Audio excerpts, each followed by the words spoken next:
What up, YouTube? It's Christmas morning. Twitch has finally made a statement about the state of gambling on their platform. And before I give you my take, how I feel about it, let's just read what they're up to. Gambling content on Twitch has been a big topic of discussion in the community, and something we've been actively reviewing since our last policy update in the area.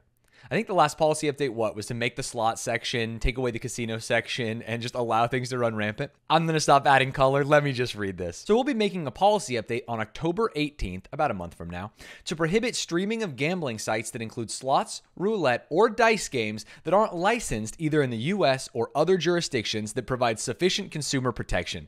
There's a lot of lawyer speak there. We'll talk about that in a second.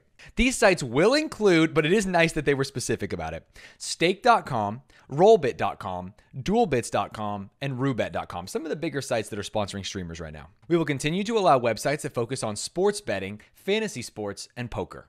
We'll share specifics on the updates to our gambling policy soon, including the full policy language to make sure everyone is clear on our new rules before they take effect on October 18th.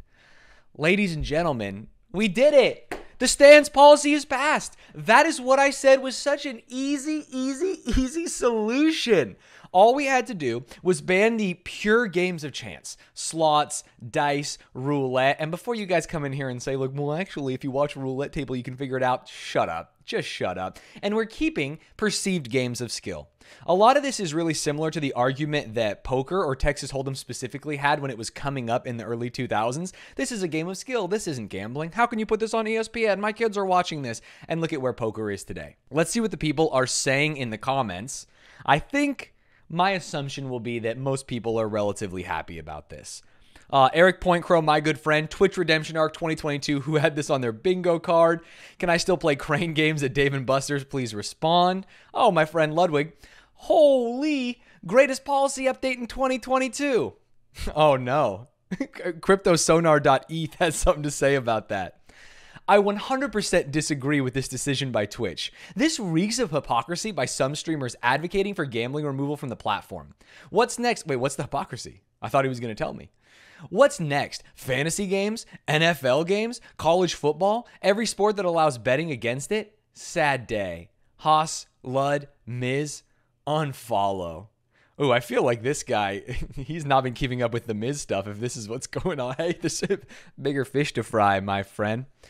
I think most streamers are really happy about this, right? We did it, y'all. Public pressure, tweets, raising awareness, it all matters. It's so funny to me that people shit talk Pokimane. Like this whole XQC train drama, bringing Hassan and Poki into this, I don't understand it. She seems so unproblematic to me, and I can't contort my brain in a way that would make it seem otherwise.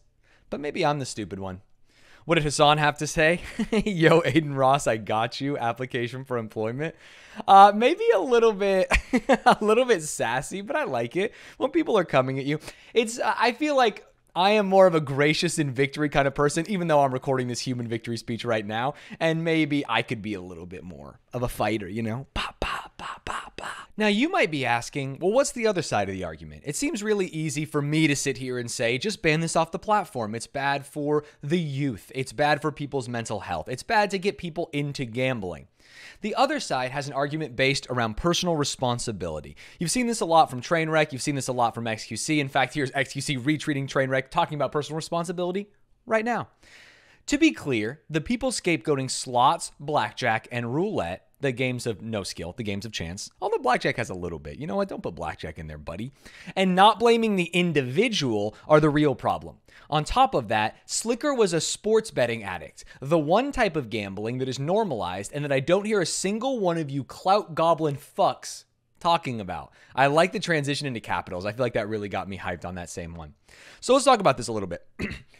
I am a proponent of banning these games of pure chance because it's extremely addictive. It's easy. It's quick pace of play. Someone can watch maybe a train. In fact, I know some of my friends who watch Train and say it's exciting to watch him pull the lever, to hit the button, to hit the big spin, and to hope he gets the bonus. The difference between sports betting and poker and these other games is there is at least a modicum of skill, and the pace of play is so much slower that it is harder to get addicted to. And you know what, YouTube?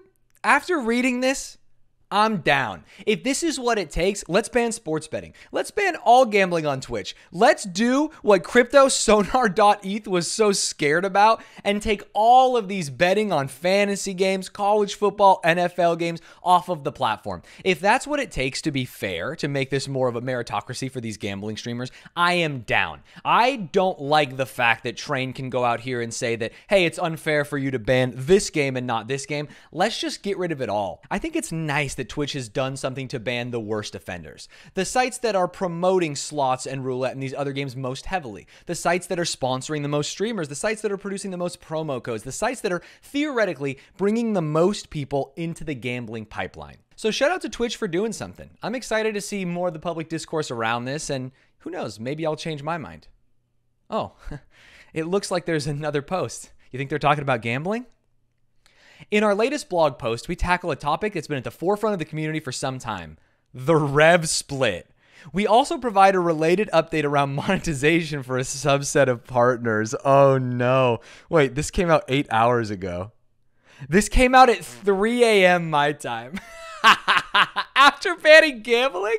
Oh no. Were they trying to buy some goodwill and bury the lead? I bet this is a bad thing, chat. Oh, I bet this is not good at all. A little bright. Let's see what we got here. A letter from Twitch president Dan Clancy on subscription revenue shares. Hello, Twitch community. I'm Dan Clancy, president of Twitch and responsible for the day-to-day operations of the service. FYI, this blog is targeted to streamers, but everyone is, of course, welcome to read along with us. Thanks, man. I wasn't going to stop reading. This morning, we reached out to a subset of streamers about some upcoming changes to their agreement terms. This blog gives us an opportunity to be clear with all streamers on Twitch about those changes and talk more broadly about our strategy to help streamers make more money on our service. Okay, so they're going to change the contracts of certain Twitch streamers, but they want to let us know why they're doing it, and they're going to tell us how we can make more money. I guess that's kind of an exciting way to frame it. Streamers are and always will be the foundation of our global community. It's your passion, hard work, and creativity that make Twitch the one-of-a-kind place it is. To bring it back around more directly to this blog's topic, we can't run this service unless you make money. That's not a drawback, it's by design. The innate partnership is why we support all streamers' careers and ambitions like they're our own. This is absurd. Hey, here's a crazy thing. I've been a Twitch partner for what, years now? I don't have a partner manager. I've never talked to anyone in Twitch besides the auto support that tells me, hey, no shot you're going to get bounty board. No shot you're going to get a different revenue split. No shot you can be in more Twitch rivals. No shot you can get literally anything from us. I found it a pretty poor experience. And the thought that they're saying they support all of our streamers' careers and ambitions like our own is a bit absurd to me. Before we talk about what's happening next, we need to share some information for context. Information is always good. For subscriptions, we use a baseline revenue share of 50-50 on the net revenue from those earnings. The vast majority of Twitch streamers have these terms in their agreement. I do have those terms in my agreement. However, for some time, we did offer standard agreements with premium subscription terms to select streamers as they grew larger. This isn't something we've talked about publicly, but such deals are common knowledge within the streamer community. Yeah, when I first started streaming, it was known that if you could get 1,000 tier 1 subs, maybe it was 800, it's been years now, they would bump you up to this 70-30 split, and it was an automated system. All you'd have to do is reach out to Twitch once you hit 1,000 tier 1 subs, and they would change the number, and you would make more money, and it was a really exciting time. I remember when I hit 1,000 tier 1 subs, and I didn't get jack shit. This isn't something we've talked about publicly, but such deals are common knowledge within the streamer community. Historically, we didn't have a consistent framework to determine who should receive these deals and when. Over a year ago, we made the decision to begin to stop offering these premium agreements to new streamers not already on these terms. They stopped longer than a year ago because I didn't get shit. As we reflected on how we handled these premium deals, we realized a few problems. First, we had not been transparent about the existence of such deals. Yeah, they just ignored it. Whenever people tweeted at Twitch about it, they did not respond at all. Partner managers would stop talking about it. The online support would stop talking about it. It was a very hush-hush system. Second, we were not consistent in qualification criteria, and they generally went to larger streamers. Fair. Finally, we don't believe it's right for those on standard contracts to have varied revenue shares based on the size of the streamer. This is kind of a weird sentence for me. I feel like you could change the contract based on the size of the streamer. They don't believe it's right. Like, is that morally right? Twitch doesn't believe that different streamers of different sizes should make different amounts of money based on the platform deal. I guess that's a reasonable take if you actually believe them at their word. In an ideal world, all streamers would be on the same set of terms regardless of size. However, instituting that policy would have a negative impact on the streamers currently on these terms, many of whom were instrumental in helping us build the Twitch we know today. This is the OG streamers, the streamers that are on that 70-30. They're saying that, man, it would be really hard. We want everyone to be on 50-50, but we're going to fuck over all the people who are on 70-30 to get there, and that's a little scary for us.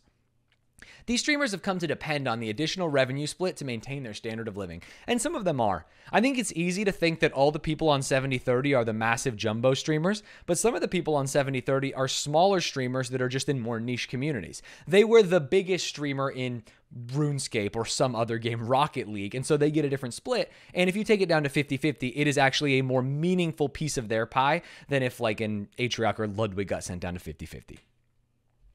For these streamers still on the premium deals, we're adjusting the deal so that they retain their 70-30 revenue share split for the first 100K earned through subscription revenue. Revenue above 100K will be split at the standard 50-50 share split. What in the fuck is happening here? So these streamers are on a 70-30 deal, and Twitch, as of today, is saying that you only get 70-30 on the first 100K. Can they do that? I am not a lawyer, nor am I even close to being a lawyer. I'm just a stupid internet man. But it's kind of crazy that Twitch can just make this very public blog announcement at 3 a.m. and say, we're actually only going to uphold that 70-30 split on your first 100K. After that, it's going to 50-50. We're announcing the change now, but it won't go into effect until after June 1st, 2023. So maybe... I assume then they're just going to let a lot of these contracts time out and then re-sign people to 50-50s. And the people that are on like lifetime 70-30 deals, of which there should only be few, are the ones that are going to get absolutely slammed by this. Interesting. What a crazy way to announce this 9 months in advance.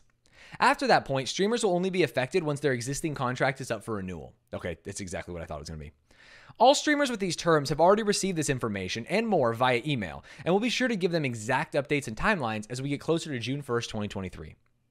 For approximately 90% of streamers on standard agreements with premium subscription terms, the change will not affect them at their current revenue. For those who are affected, interesting. Are they saying that most streamers on standard agreements with a 70-30 split are not even making more than 100K per year? That seems to be the implication, right, YouTube? Because the only way they would not be affected is if they didn't actually make more than 100K. So this change is only going to affect the people who are on those premium deals that also make more than 100K per year. God, I want to know. It's 10% of streamers on premium deals, but I don't even know how many streamers are on premium deals. For those affected, we wanted to make sure the impact was minimal.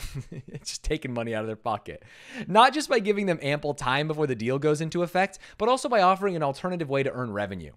Our recent bump in ads revenue share to 55% as part of the ads incentive program is a great way for these larger streamers to make up most, if not all, of that revenue. I joined the ad incentives program this month to try it out so I could, inform people who watch my stream or when I'm doing these kinds of videos. And I'm going to say it blows ass. I much preferred a world where I could run my own ads when I went to the bathroom so people didn't get pre-rolls and wasn't locked into a certain number of ads per hour. It automatically running an ad when I'm not looking in the middle of a game so I couldn't run another 3-minuter. It has made my stream markedly worse and the money hasn't been worth it. But I guess if you're getting cut off a premium deal and you need the money, maybe you have no choice here. Maybe you're locked into taking this ad incentive deal, which is a real bummer, I feel. For those that are interested in additional detail, we have provided a copy of the email that we have sent to some of these streamers explaining the change and how it affects them below. It's a reality of our business that we will, in rare cases, continue to negotiate custom agreements on a case-by-case basis. So this is talking about like the large streamer deals when you talk about like Ninja and Shroud and Pokey. The top streamers are going to get custom deals. However, we have been reducing how often we offer these deals and the total value of these deals. That's very true. This is the reason why YouTube has gained so many streamers. Because YouTube is actually out there being competitive in the marketplace, and the numbers that they're offering to the Ludwigs, to the Charlies, to everyone is laughable. They're not even close to what market rate would be, especially on a platform like YouTube that could be competitive with Twitch in the very near future. Now let's get to the big question. Why not 70-30? Oh, wow. I can't believe they're actually saying this. This feels like the question that we're all asking, and they're going to theoretically answer it. I'm sure they'll answer it in a way that makes us feel good for sure. When we first established a 50-50 revenue share split, it was to signal that we're in this together. You do all the amazing work you do to create great content, engage with your audience, and grow communities. On our side of the partnership, it's our responsibility to make continuous investments in the products and people that make your growth possible. This is dog shit. They established a 50-50 because they realized they could take an absurd amount of money, right? They realized they could take 50-50 because where else are you going to go? The other platforms are a lot more difficult because you're not also serving your live streaming content there. We're talking about things like Patreon that would be the alternative to this. When I worked at Patreon, and to be clear, I did work at Patreon, so maybe I'm a little bit biased. We took about the streamer, the individual, the creator, made about 94%, 93%. Patreon took 5%. PayPal fees took about 1% to 2% depending on your transaction volume, your transaction size, or your average transaction size and things like that. So the thought that a platform is out there giving a significantly better split and Twitch is out here saying we gave 50-50 because this is a real partnership seems like baloney to me. At the time of this posting, more than 22,000 of you have weighed in on user voice asking us to move all streamers to 70-30 and to pay streamers faster. Let's chat about the latter part first. Of course you want to chat about the latter part first because no one actually gives a shit. This is so funny. What a stratagem by the president. Hey, here's two things you've asked for. One that we're never going to do because it would lose us money and be really good for you. And one that people really don't give an actual shit about. Let's chat about the one that people don't actually give a shit about so it looks like we're doing something. As you probably heard by now, we're in the middle of rolling out the largest change to payouts in years by cutting the payout threshold in half to $50. This is an important middle step that will help streamers put money in their pockets now, while getting us closer to our goal of same-day payouts and lower thresholds. Yeah, this matters so little. They're cutting the payout threshold in half to $50. It used to be you would have to earn $100 on the platform before you could take it out. But I find it hard to believe that there are people that are sitting at like $75 not able to withdraw it, where that $75 is actually their like prime source of income. I don't think cutting that $100 to $50, meaning the payment will hit 1 month faster on a streamer who makes $50 a month based on subscribers, which at a 50-50 split would be what? 250 a subscriber times 50. I don't know how to do math. Fuck it. Not that many subscribers. It's unfortunately a very small streamer. And I don't think it's going to be the thing that keeps the lights on and pays the bills. It would be much more beneficial to these streamers to get a 70-30 split and still be paid out on the 100. In fact, you would reach the $100 threshold faster on a 70-30 split. You could almost kill two birds with one stone. That's just my thought. Although same-day payouts and lower thresholds is kind of hype. You know what? You've kind of got me on. You've enticed me, my friend. Investments like these are paying off for streamers. Products like Prime Subs, Community Gifting, Hype Train, and the Ads Incentive Program, to name a few, have driven an increase of 27% more streamer revenue per viewer hour every year over the last 5 years. This means the same viewer hour now earns you 3 times more money than it did 5 years ago. Okay, sorry, things like, I hate that they're including the ads incentive program and also including community gifting, which is just people giving you more money, which theoretically they could have done on PayPal that I guarantee Twitch is not measuring here. Like, you guys remember the golden age before bits, before like gifting? The only way you would do it, you would either gift subs one at a time, or you would just go to their PayPal link and you would give them some money. If they are actually including PayPal in this number, I would be shocked. And if they're not, that 27% is just a lie.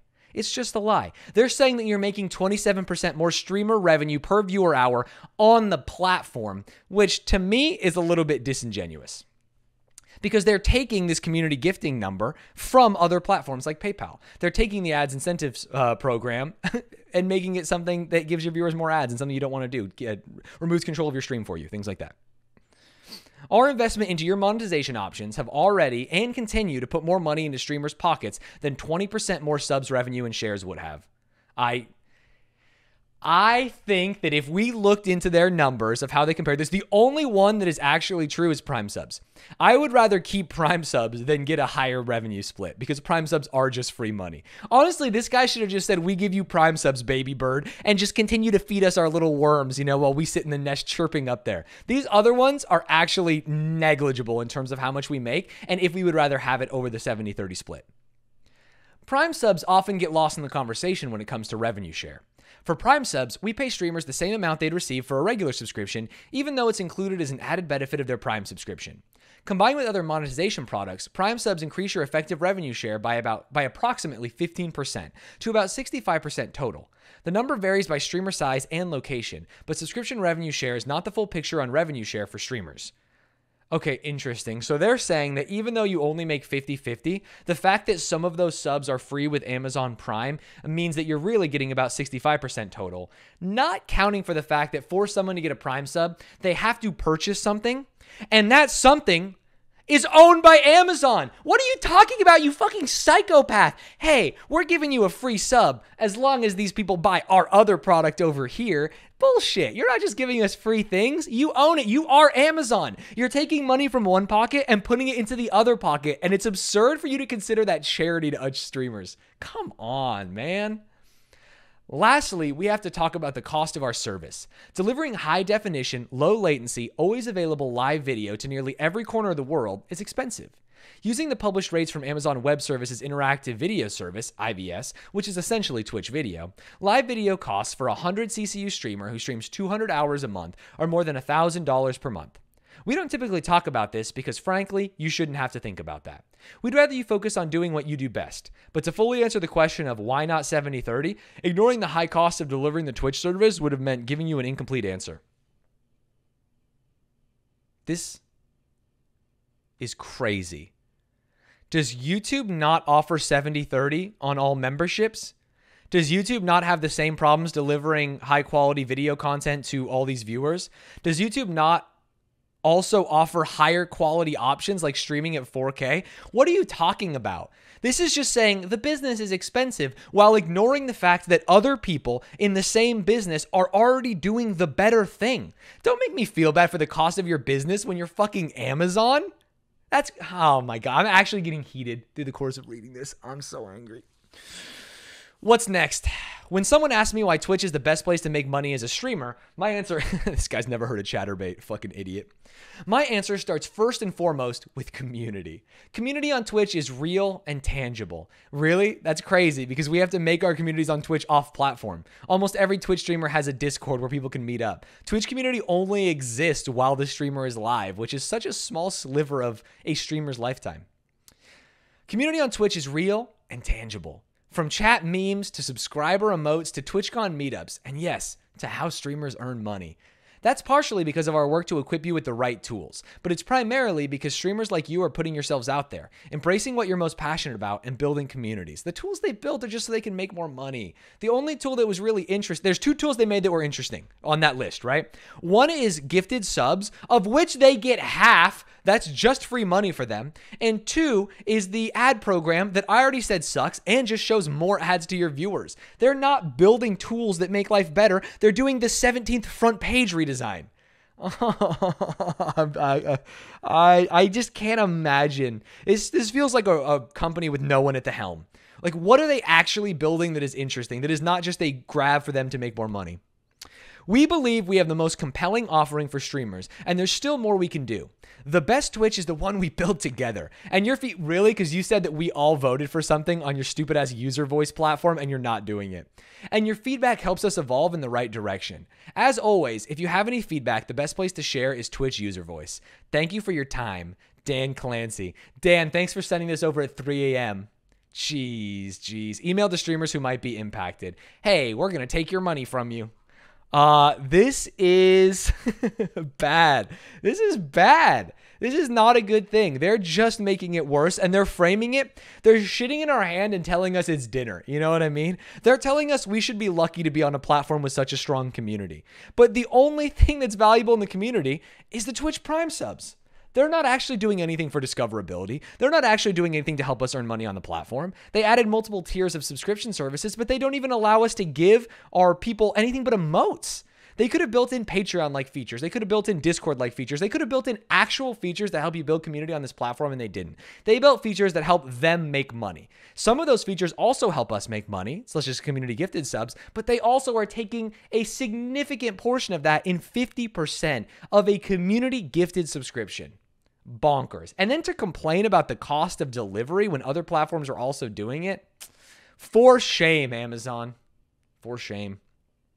I hope you enjoyed this episode. It's a little bit of a tangent, me just reading the article and kind of going nuts, but that is how I feel about it. Hopefully that helps give you a little bit of context on it from a streamer who is not getting a 70-30 split.